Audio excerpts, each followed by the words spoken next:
जगत में प्रत्येक व्यक्ति को किसी ना किसी प्रकार की निर्बलता अवश्य होती है। जैसे कोई बहुत तेजी से दौड़ नहीं पाता तो कोई अधिक भार नहीं उठा पाता, कोई असाध्य रोग से पीड़ित रहता है तो कोई पढ़े हुए पाठों को स्मरण में नहीं रख पाता। ऐसे अनेकों उदाहरण और भी हैं। क्या आप किसी ऐसे व्यक्ति को जानते हैं जिसे सब कुछ प्राप्त हो और हम जीवन की उस एक निर्बलता को जीवन का केंद्र मानकर जीते हैं? इस कारणवश हृदय में दुख और असंतोष रहता है सदा। निर्बलता मनुष्य को जन्म से अथवा संजोग से प्राप्त होती है, किंतु उस निर्बलता को मनुष्य का मन अपनी मर्यादा बना लेता है। किंतु कुछ व्यक्ति ऐसे भी होते हैं जो अपने पुरुषार्थ और श्रम से उस निर्बलता को पराजित कर देते हैं। क्या भेद है उनमें और अन्य लोगों में? क्या आपने कभी विचार किया है? सरल सा उत्तर है इसका। जो व्यक्ति निर्बलता से पराजित नहीं होता, जो पुरुषार्थ करने का साहस रखता है हृदय में, वो निर्बलता को पार कर जाता है। अर्थात निर्बलता अवश्य ईश्वर देता है, किंतु मर्यादा मनुष्य का मन ही निर्मित करता है। स्वयं विचार कीजिए।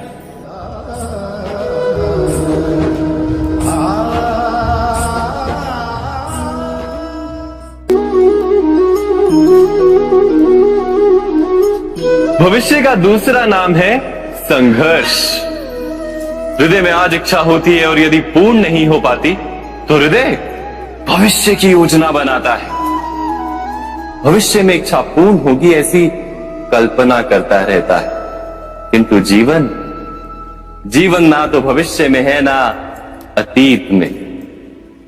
जीवन तो इस क्षण का नाम, अर्थात इस क्षण का अनुभव ही जीवन का अनुभव।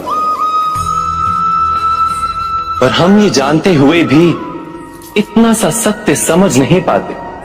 या तो हम बीते हुए समय के स्मरणों को घेर कर बैठे रहते हैं, या फिर आने वाले समय के लिए हम योजनाएं बनाते रहते हैं और जीवन जीवन बीत जाता है। एक सत्य यदि हम हृदय में उतार लें कि ना हम भविष्य देख सकते हैं, ना ही भविष्य निर्मित कर सकते हैं, हम तो केवल धैर्य और साहस के साथ भविष्य को आलिंगन दे सकते हैं, स्वागत कर सकते हैं भविष्य का। तो क्या जीवन का हर पल जीवन से नहीं भर जाएगा? स्वयं विचार कीजिए।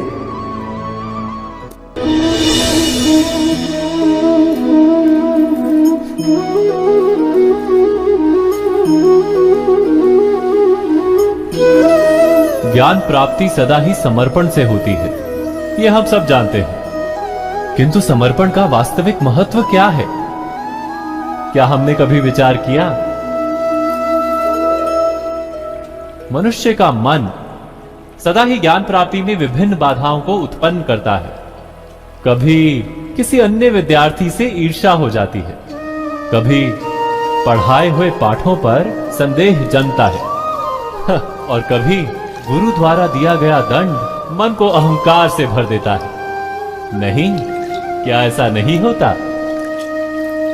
न जाने कैसे कैसे विचार मन को भटकाते हैं और मन की इसी अयोग्य स्थिति के कारण हम ज्ञान प्राप्त नहीं कर पाते। मन की योग्य स्थिति केवल समर्पण से निर्मित होती है। समर्पण मनुष्य के अहंकार का नाश करता है, ईर्ष्या, महत्वाकांक्षा आदि भावनाओं को दूर कर हृदय को शांत करता है और मन को एकाग्र करता है। वास्तव में ईश्वर की सृष्टि में ना ज्ञान की मर्यादा है ना ज्ञानियों की। गुरु दत्तात्रेय ने तो गाय और श्वान से भी ज्ञान प्राप्त कर लिया था। अर्थात विषय ब्रह्म ज्ञान का हो या जीवन के ज्ञान का या गुरुकुल में प्राप्त होने वाले ज्ञान का, उसकी प्राप्ति के लिए गुरु से अधिक महत्व है उस गुरु के प्रति हमारा समर्पण। क्या ये सत्य नहीं?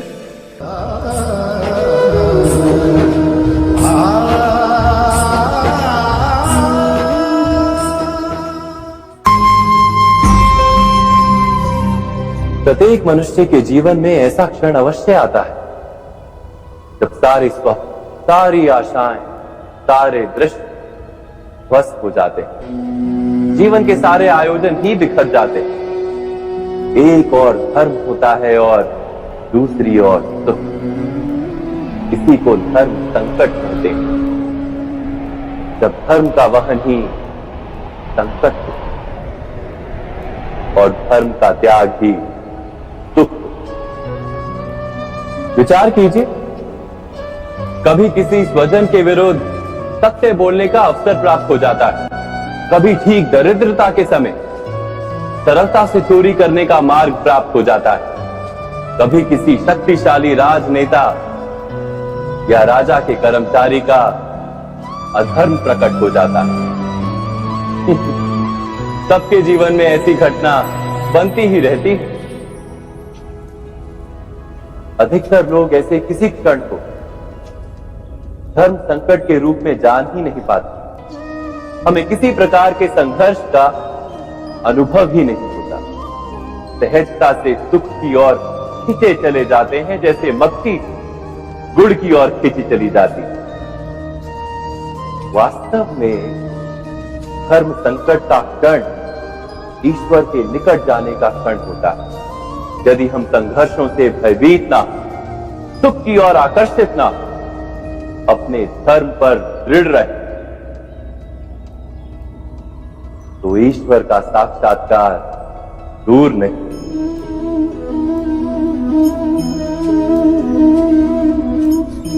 पवन से युद्ध करने वाला पत्ता यदि पेड़ से गिरता है तो भी आकाश की ओर उठता है। पवन से झुकने वाली घास वही भूमि पर रह जाती है। अर्थात धर्म संकट से यदि हम संकट को ही टाल दें तो सुख तो मिलता है, जीवन बढ़ता है, किंतु क्या चरित्र नहीं टूटता? क्या आत्मा दरिद्र नहीं हो जाती? क्या ईश्वर से अंतर नहीं हो जाता? स्वयं विचार की। दो व्यक्ति जब निकट आते हैं तो एक दूसरे के लिए सीमाएं और मर्यादाएं निर्मित करने का प्रयत्न अवश्य करते हैं। हम यदि सारे संबंधों पर विचार करें तो देखेंगे इन सारे संबंधों का आधार यही सीमाएं हैं जो हम दूसरों के लिए निर्मित करते हैं। और यदि अनजाने में भी कोई अन्य व्यक्ति इन सीमाओं को तोड़ता है तो उसी क्षण हमारा हृदय क्रोध से भर जाता है। इन सीमाओं का वास्तविक रूप क्या है? क्या हमने कभी विचार किया? सीमाओं के द्वारा हम दूसरे व्यक्ति को निर्णय करने की अनुमति नहीं देते। अपना निर्णय उस व्यक्ति पर थोपते हैं, अर्थात किसी की स्वतंत्रता का अस्वीकार करते हैं। और जब स्वतंत्रता का अस्वीकार किया जाता है तो उसका हृदय दुख से भर जाता है। और जब वो सीमाओं को तोड़ता है तो हमारा हृदय क्रोध से भर जाता है। क्या ऐसा नहीं होता?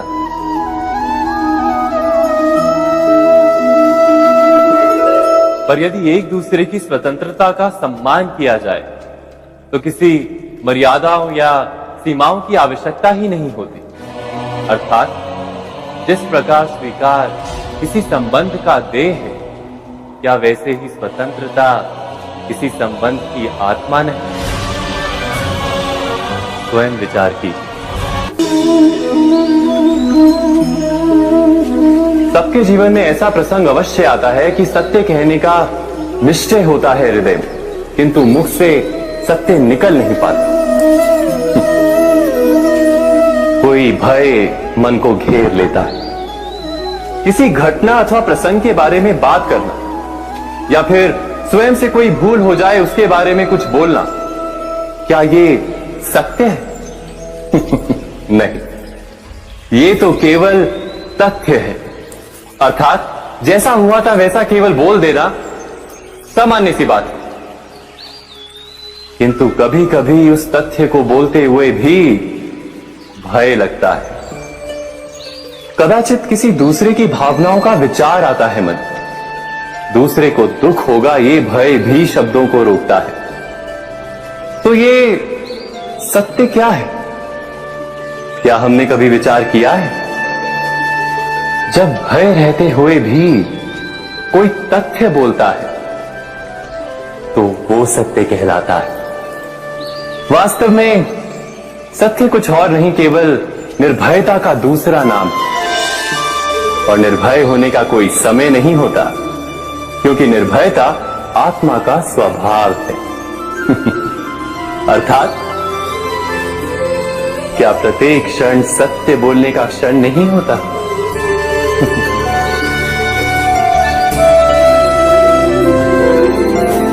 स्वयं विचार कीजिए।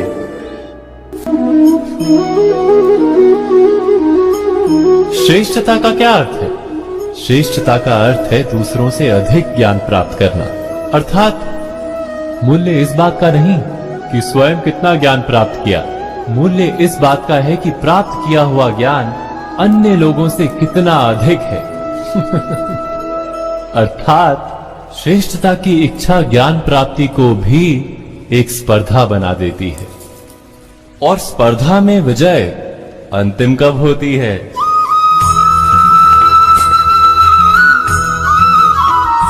कुछ समय के लिए तो श्रेष्ठ बना जा सकता है, किंतु सदा के लिए कोई श्रेष्ठ नहीं रह पाता।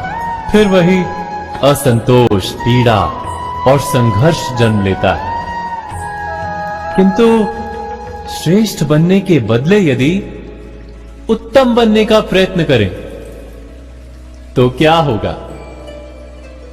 उत्तम का अर्थ है कि जितना प्राप्त करने योग्य है वो सब प्राप्त करना, किसी से अधिक पाने की इच्छा से नहीं, मात्र आत्मा की तृप्ति हेतु कुछ प्राप्त करना। उत्तम के मार्ग पर किसी अन्य से स्पर्धा नहीं होती, स्वयं अपने आप से स्पर्धा होती है। अर्थात उत्तम बनने का प्रयत्न करने वाले को देर अबेर सारा ज्ञान प्राप्त हो जाता है, बिना प्रयत्न के ही वो श्रेष्ठ बन जाता है। किंतु जो श्रेष्ठ बनने का प्रयत्न करता है वो श्रेष्ठ बने या ना बने, उत्तम कभी नहीं बन पाता।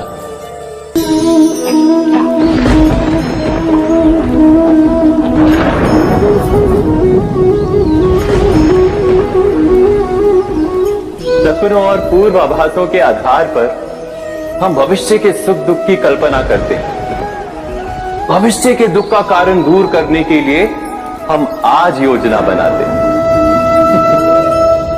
किंतु कल के संकट को आज निर्मूल करने से हमें लाभ मिलता है या हानि पहुंचती है? ये प्रश्न हम कभी नहीं करते। सत्य तो ये है कि संकट और उसका निवारण साथ जन से, व्यक्ति के लिए भी और सृष्टि के लिए भी। नहीं, आप अपने भूतकाल का स्मरण कीजिए, इतिहास को देखिए, आप तुरंत ही ये जान पाएंगे कि जब जब संकट आता है तब तब उसका निवारण करने वाली शक्ति भी जन्म लेती है। यही तो जगत का चलन है। वस्तुतः संकट ही शक्ति के जन्म का कारण है। प्रत्येक व्यक्ति जब संकट से निकलता है तो एक पद आगे बढ़ा होता है, अधिक चमकता है, आत्मविश्वास से अधिक भरा होता है, न केवल अपने लिए अपितु विश्व के लिए भी। क्या ये सत्य नहीं? वास्तव में संकट का जन्म है एक अवसर का जन्म, अपने आप को बदलने का, अपने विचारों को ऊंचाई पर करने का अवसर, अपनी आत्मा को बलवान और ज्ञान मंडित बनाने का अवसर। जो ये कर पाता है उसे कोई संकट नहीं होता, किंतु जो ये नहीं कर पाता वो तो स्वयं एक संकट है विश्व के लिए। विचार कीजिए।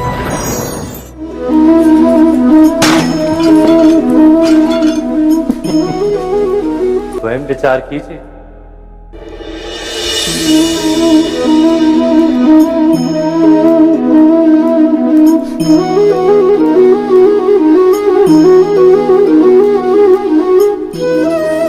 जीवन का हर क्षण निर्णय का क्षण होता है। प्रत्येक पद पर दूसरे पद के विषय में कोई निर्णय करना ही पड़ता है और निर्णय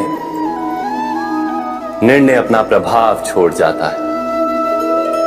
आज किए गए निर्णय भविष्य में सुख अथवा दुख निर्मित करते हैं, ना केवल अपने लिए, अपने परिवार के लिए भी, आने वाली पीढ़ियों के लिए भी। जब कोई दुविधा सामने आती है तो मन व्याकुल हो जाता है, अनिश्चय से भर जाता है। निर्णय का वो क्षण युद्ध बन जाता है और मन बन जाता है युद्ध भूमि। अधिकतर निर्णय हम दुविधा का उपाय करने के लिए नहीं, केवल मन को शांत करने के लिए लेते हैं। पर क्या कोई दौड़ते हुए भोजन कर सकता है? नहीं। तो क्या युद्ध से जूझता हुआ मन कोई योग्य निर्णय ले पाएगा? वास्तव में शांत मन से जब कोई निर्णय करता है तो अपने लिए सुखद भविष्य बनाता है, किंतु अपने मन को शांत करने के लिए जब कोई निर्णय करता है तो वो व्यक्ति भविष्य में अपने लिए कांटों भरा वृक्ष लगाता है। स्वयं विचार कीजिएगा।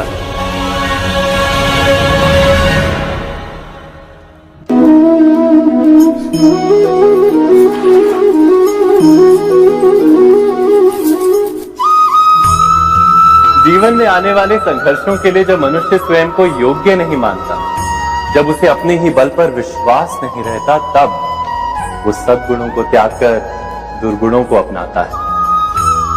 वस्तुतः मनुष्य के जीवन में दुर्जनता जन्म ही तब लेती है जब उसके अंतर में आत्मविश्वास नहीं होता। आत्मविश्वास ही अच्छाई को धारण करता है। ये आत्मविश्वास है क्या?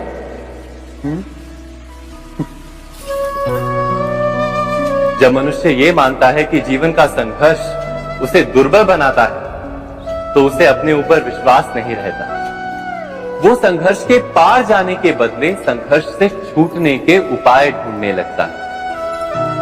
किंतु जब वो ये समझता है कि ये संघर्ष उसे अधिक शक्तिशाली बनाते हैं, ठीक जैसे व्यायाम करने से देह की शक्ति बढ़ती है, तो प्रत्येक संघर्ष के साथ उसका उत्साह बढ़ता है। अर्थात आत्मविश्वास और कुछ भी नहीं, मन की स्थिति, जीवन को देखने का दृष्टिकोण मात्र है। और जीवन का दृष्टिकोण तो मनुष्य के अपने वश में होता है। स्वयं विचार कीजिए।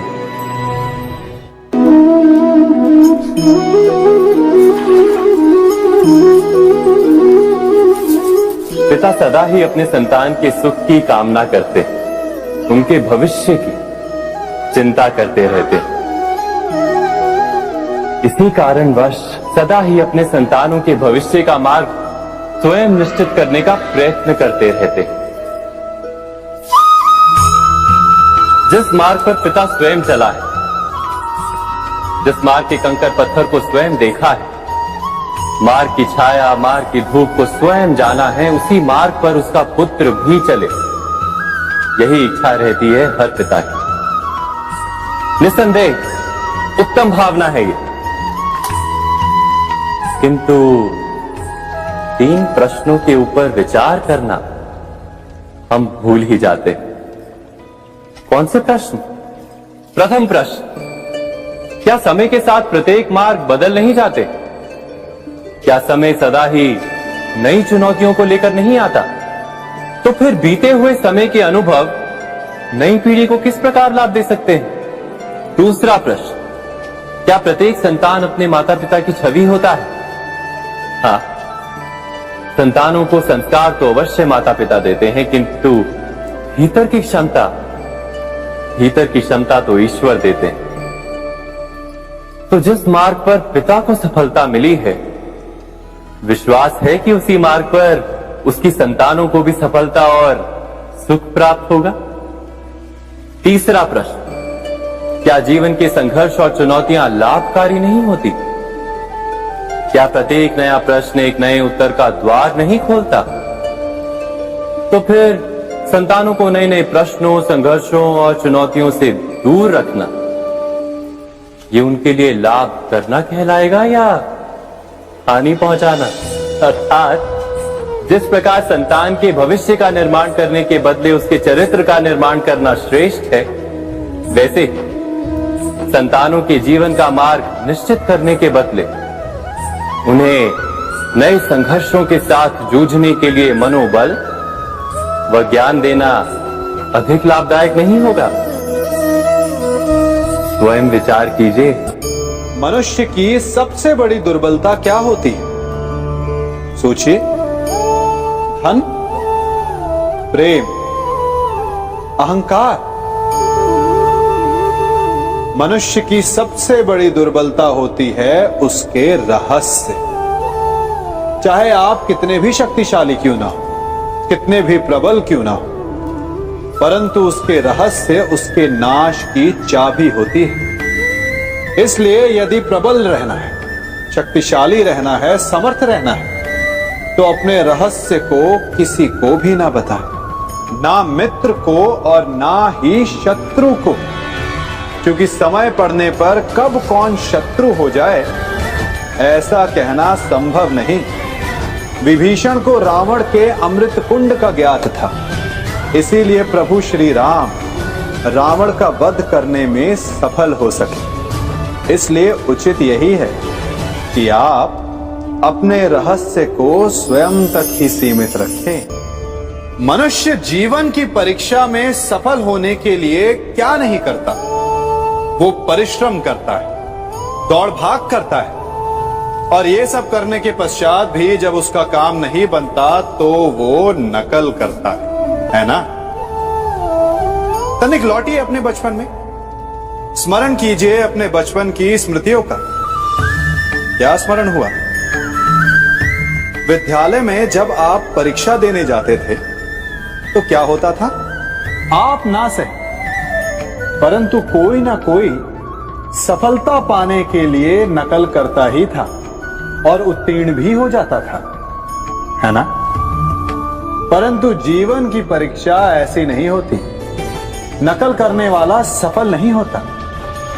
कारण विद्यालय में सबके प्रश्न पत्र एक होते थे, परंतु जीवन के प्रश्न पत्र और उनकी कठिनाई सबके लिए भिन्न होती, तो निश्चित रूप से उनके उत्तर भी भिन्न होंगे ना।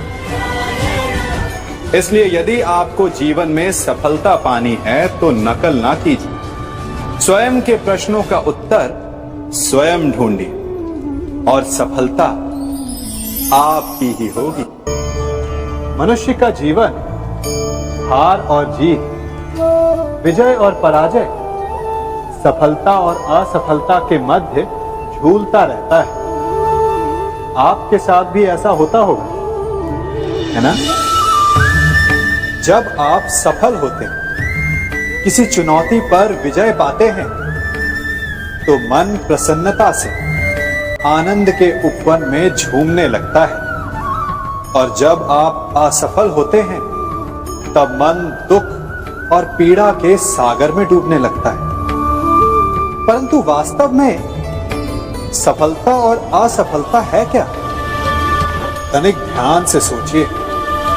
ये केवल हमारी मनोस्थिति मात्र है। हमारी पराजय तब नहीं होती जब हमारा शत्रु विजय प्राप्त कर ले। हमारी पराजय तब होती है जब हम पराजय स्वीकार करें।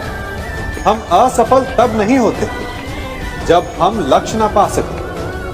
हम असफल तब होते हैं जब हम प्रयास करना बंद कर दें। इसलिए प्रयास करते रहें और हार ना माने, क्योंकि जिस दिन आप हार स्वीकारना बंद कर देंगे, जीत आपके चरणों में होगी। सबने बरगद के वृक्ष को तो देखा ही होगा। क्या आपको ज्ञात है, बरगद के वृक्ष के बीज का आकार राई से भी छोटा होता है, परंतु बरगद का वृक्ष संसार के महाकाय वृक्षों में जाना जाता है। जब उसका जन्म होता है तब उसमें वो जटाएं, वो शाखाएं नहीं होती, परंतु जैसे जैसे उसका विस्तार होता है, जैसे जैसे वो अधिक शाखाओं का भार उठाता है, अधिक पत्तियों का सृजन करता है, वैसे वैसे उसकी शाखाएं जटाएं बनकर जड़ तक पहुंचती है और इस वृक्ष को सहारा देती है। ये जीवन का बहुत महत्वपूर्ण पथ है। बिना लोभ लालच शुभ कार्य करें, अन्य लोगों की सहायता करें। धीरे धीरे आपने जिनकी सहायता की वो आपके सहायक बनते जाएं, आपकी जड़ों को और बलशाली बनाएंगे, आयु मान और आकार बढ़ाएंगे। सहजीवन, सहायता और निष्काम कर्म आपको मृत्यु के पश्चात भी मरने नहीं देगा, आपको अमर रखेगा। हमारा शरीर प्रकृति का एक महान आविष्कार है। इससे जटिल संरचना संसार में और कोई नहीं। हमारा शरीर जितना जटिल है, यदि इसे ठीक से जाना जाए तो इससे अधिक सरल ज्ञान देने वाला और कोई नहीं। हमारे शरीर में पंच इंद्रियां होती हैं जो हमें भाव, गुण और वस्तुओं का बोध कराती हैं। हमारे पास आंखें हैं, नाक है, स्पर्श के लिए त्वचा है, कान है और जीभा है। सबका भिन्न भिन्न कार्य है। आंखों से देखना, कानों से सुनना, नथनों से श्वास लेना, त्वचा से स्पर्श करना और जीभा से स्वाद लेना। परंतु क्या आपने कभी सोचा कि प्रकृति ने हमें 2 आंखें दी, 2 नथनें दी, 2 कान दी, स्पर्श के लिए ये पूरा शरीर दिया, परंतु जीभा केवल 1 दी? ऐसा क्यों? क्योंकि प्रकृति चाहती है कि हम देखें अधिक, सुने अधिक और ज्ञान अधिक अर्जित करें, बोले कम। क्योंकि अधिक वाचाल नाश को निमंत्रण देता है। स्मरण रखिएगा।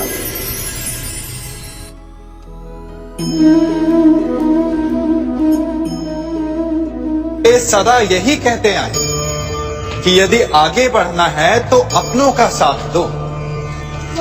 सत्य कहते हैं, अपनों का साथ देना ही चाहिए, परंतु साथ देने से पूर्व ये अवश्य पहचान लेना चाहिए कि अपने हैं कौन। क्या अपने वही होते हैं जिनके साथ हमारा रक्त संबंध होता है, या अपने मित्र? अपने वो होते हैं जो हमें सद्कार्य के लिए प्रेरित करें, हमें आगे बढ़ाएं, हमारा साथ दें। और वो जिनका साथ देने से समाज का नाश, धर्म की हानि, वो सगे हो करके भी सगे नहीं होते। इसलिए जब अपनों की परिभाषा का चुनाव करें तो उन्हें अपना माने जो आपका साथ दे, उन्हें नहीं जो हमें अज्ञान के मार्ग पर ले जाएं।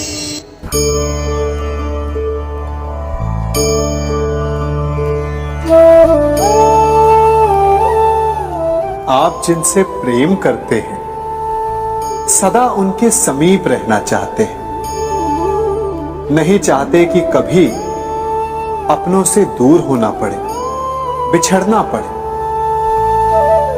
परंतु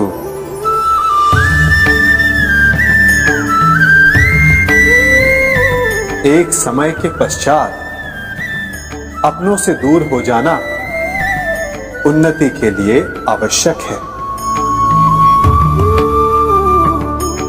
आप माता पिता हैं।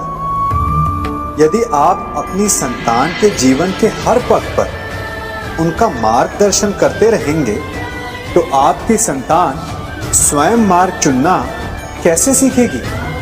मार्ग के कांटों से स्वयं को बचाना कैसे सीखेगी? इसीलिए एक समय के पश्चात अपनों से बनाई गई दूरी सदा लाभदायक रहती है। आज मैं आप सबको एक कथा सुनाता हूं। एक दिन प्रातः एक व्यापारी अपने घर से निकला। घर से निकलते ही एक बिल्ली ने उस व्यापारी का मार्ग काट दिया। व्यापारी घबरा गया। वो फिर से घर लौट गया और शुभ घड़ी की प्रतीक्षा करने लगा। और जब वो पुनः अपने घर से निकला तब वो वाहन जा चुका था जिससे राजा तक पहुंचकर उसे भेंट देनी थी। राजा को भेंट नहीं मिली। राजा क्रोधित हो गए। राजा ने उस व्यापारी का व्यापार बंद करवा दिया। इस कारण व्यापारी क्रोधित होकर घर पर अपनी पत्नी से लड़ बैठा। पत्नी अपने बच्चों समेत मैके वापस चली गई और उस व्यापारी के जीवन में यदि कुछ रह गया था तो केवल अंधकार। और इन सब का कारण वो उस बिल्ली को मानता रहा जिसने उसका मार्ग काटा था। ऐसा ही एक दूसरा व्यापारी राजा को भेंट देने निकला और उस व्यापारी का मार्ग भी एक बिल्ली ने काट दिया। वो व्यापारी तनिक घबराया, परंतु उसने आगे बढ़ना अधिक उचित समझा। राजा तक वो समय पर पहुंचा। उसने राजा को भेंट दी। राजा प्रसन्न हुए और राजा ने व्यापारी को अपना व्यापार बढ़ाने की अनुमति दी, स्वर्ण आभूषण दी। जब व्यापारी घर पर पहुंचा तो पत्नी को आभूषण और अपने बच्चों को देने के लिए वस्त्र थे उसके पास। हर ओर प्रसन्नता थी। समझ रहे हैं ना? दोनों के साथ एक ही प्रकार की घटना हुई, परंतु दोनों की प्रतिक्रिया भिन्न थी। ऐसा ही हमारा जीवन भी है। हमारे जीवन में प्रारब्ध का अपना स्थान है, परंतु उससे कई अधिक महत्वपूर्ण हमारी प्रतिक्रिया, हमारे सोच का प्रभाव है, क्योंकि यही हमारे जीवन को आकार देते हैं। इसलिए अपनी सोच को सकारात्मक रखिए। आपका जीवन सदैव आनंदमय।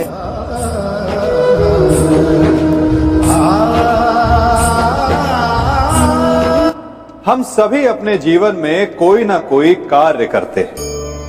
कार्य करते हैं तो थकान की अनुभूति होती है और यदि थकान ना उतरे तो कार्य करने का मन नहीं करता।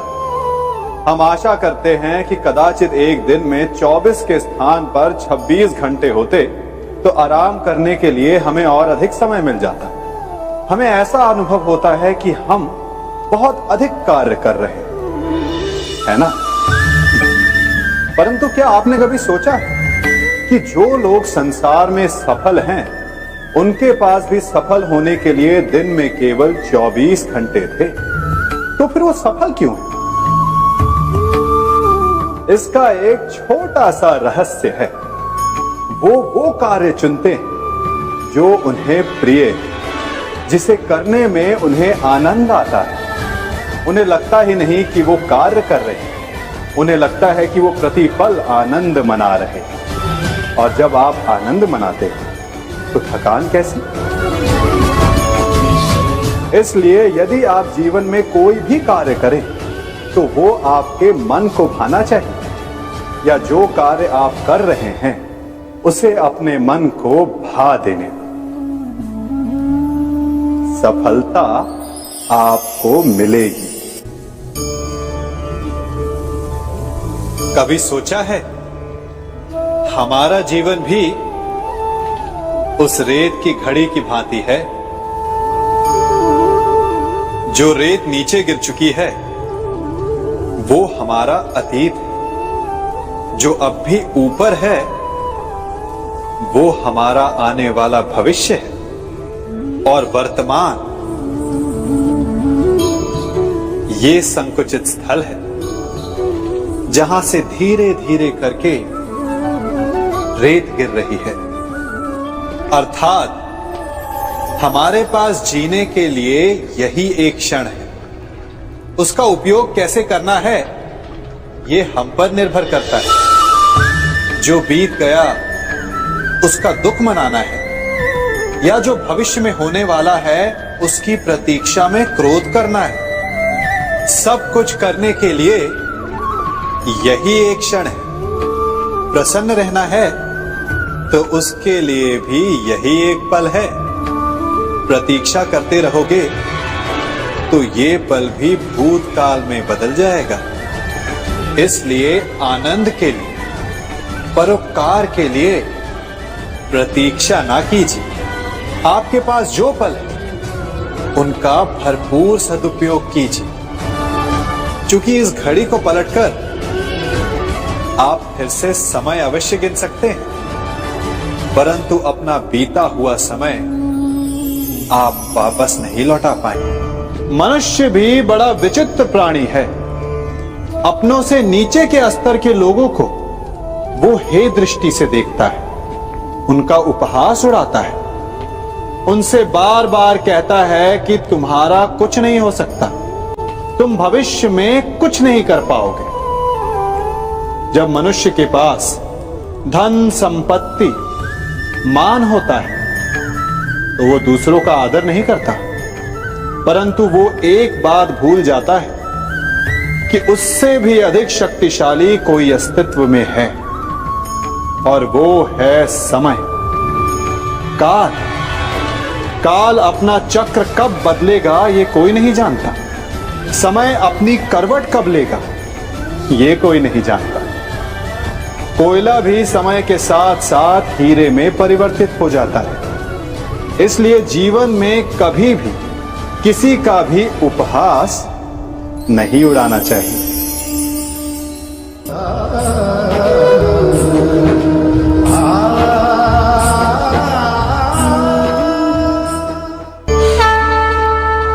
गर्व, अभिमान और अहंकार, ये तीनों सुनने में एक जैसे लगते हैं, परंतु तीनों का अर्थ भिन्न होता है और परिणाम भी। तीनों का आरंभ प्रेम से होता है।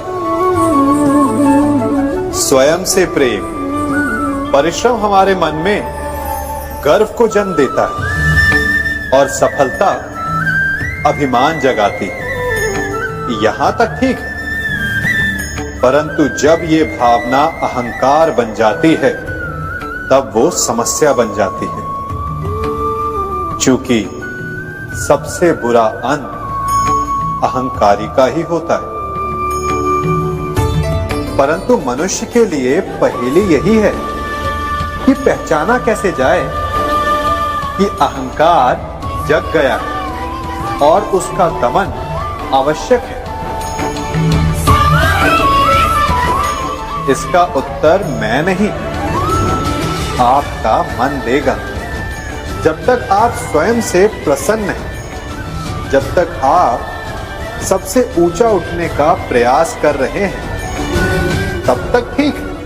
परंतु जब आपके मन में दूसरों को नीचा समझने का भाव आ जाए तो सावधान हो जाइए, क्योंकि यही अहंकार है जो वास्तव में आपको हीन कर रहा है।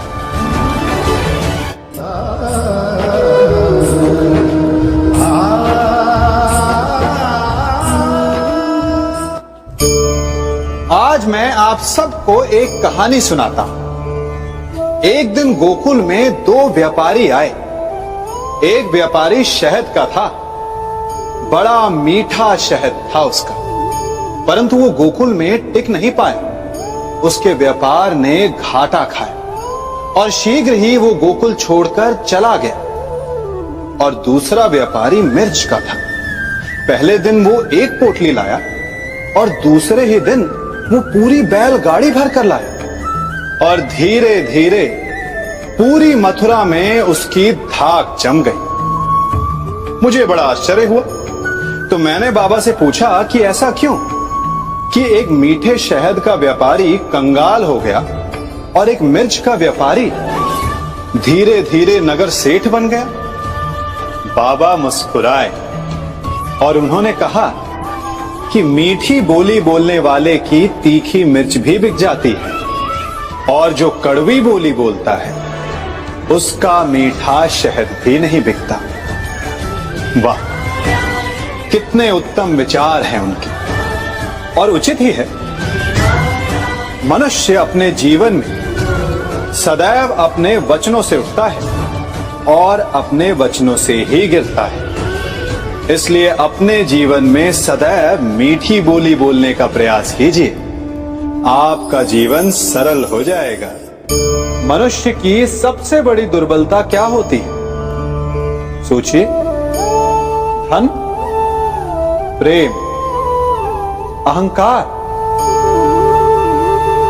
मनुष्य की सबसे बड़ी दुर्बलता होती है उसके रहस्य।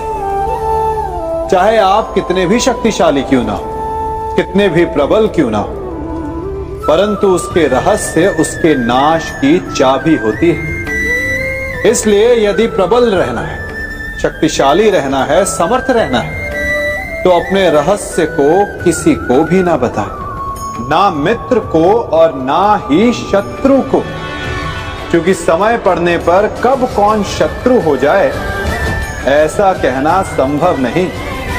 विभीषण को रावण के अमृत कुंड का ज्ञात था, इसीलिए प्रभु श्री राम रावण का वध करने में सफल हो सके। इसलिए उचित यही है कि आप अपने रहस्य को स्वयं तक ही सीमित रखें।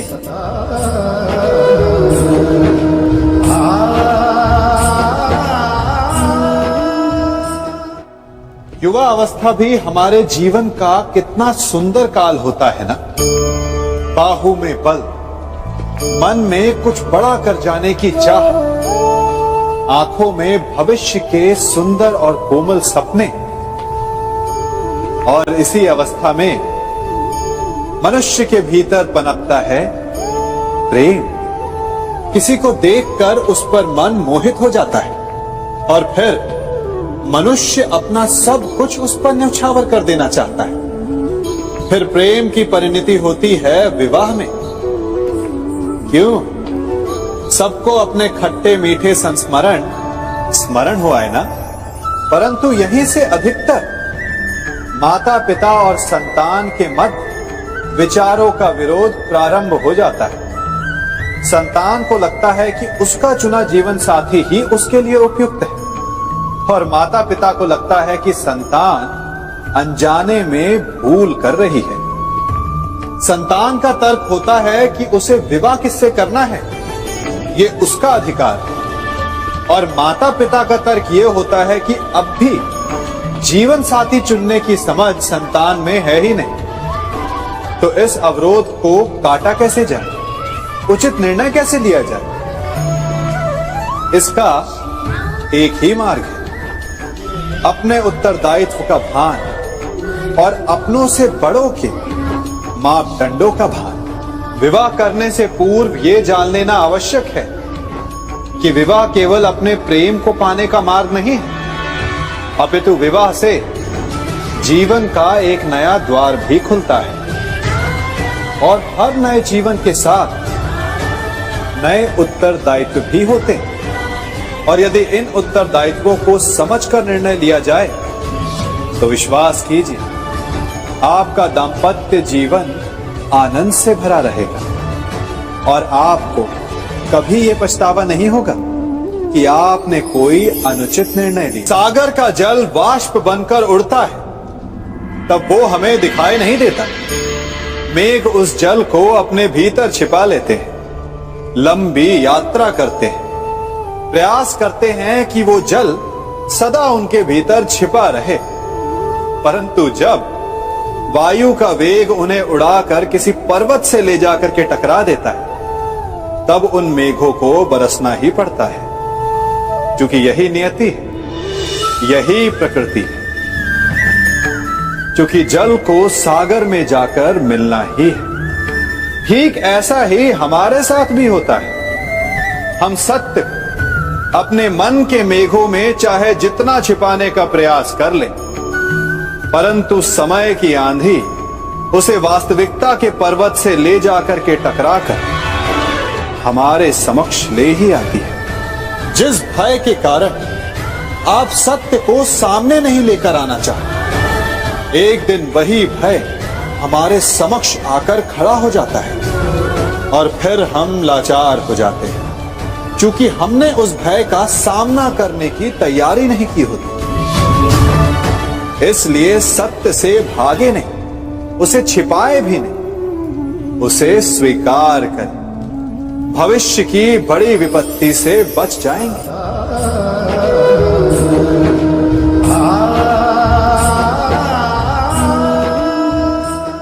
कभी कभी आप सबके जीवन में एक ऐसी विचित्र समस्या अवश्य आती है कि शक्तिशाली के समक्ष मौन हो जाओ।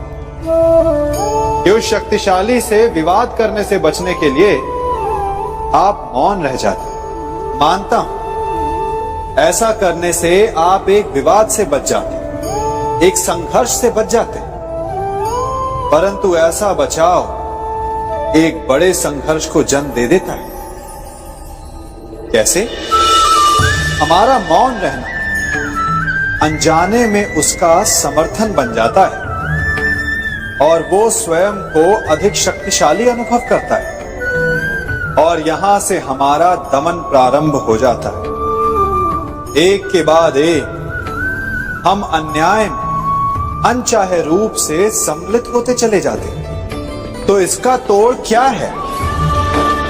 ये समझने के लिए ये जानना आवश्यक है कि ऐसी कौन सी बात है जो आपको विरोध करने से रोकती है।